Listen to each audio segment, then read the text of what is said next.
Bonjour la classe, aujourd'hui on va parler de la branche exécutive. Pause la vidéo et écris la leçon 3, la branche exécutive. L'objectif de cette leçon est de comprendre le fonctionnement de la branche exécutive. Le président est le chef de la branche exécutive. La branche exécutive est composée du président, du vice-président et du cabinet. Le président choisit son cabinet. Le cabinet l'aide à prendre des décisions.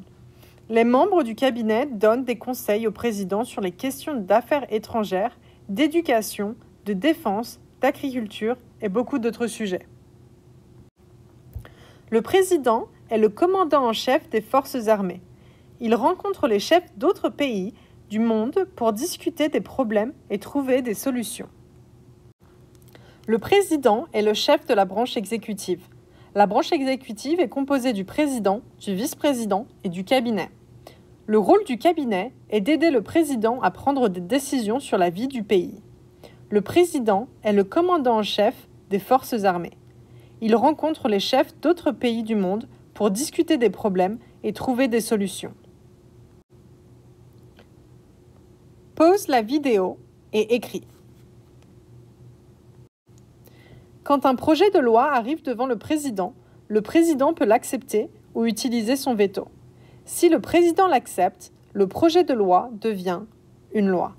Si le président utilise son veto, c'est-à-dire qu'il refuse la loi, le projet de loi retourne au Congrès pour que les sénateurs et les représentants travaillent dessus une nouvelle fois.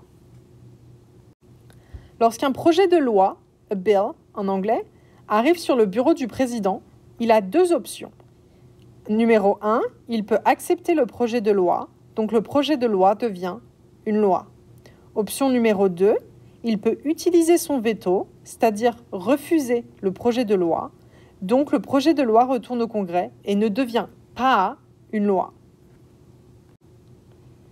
Pause la vidéo et écris. Le président et le vice-président sont élus par les citoyens américains tous les 4 ans. Le président peut seulement faire 2 mandats, terms en anglais, soit 8 ans au total. Ainsi, un président ne peut pas devenir trop puissant ou rester au pouvoir pour toujours. Le président américain est élu pendant les élections. Les citoyens américains votent pour le président tous les 4 ans. Cela veut dire qu'un mandat de président dure 4 années. Le président peut seulement être élu 2 fois. Il peut donc être président pour un maximum de 8 ans. Pause la vidéo et écris. C'est la fin de la vidéo. Merci d'avoir regardé.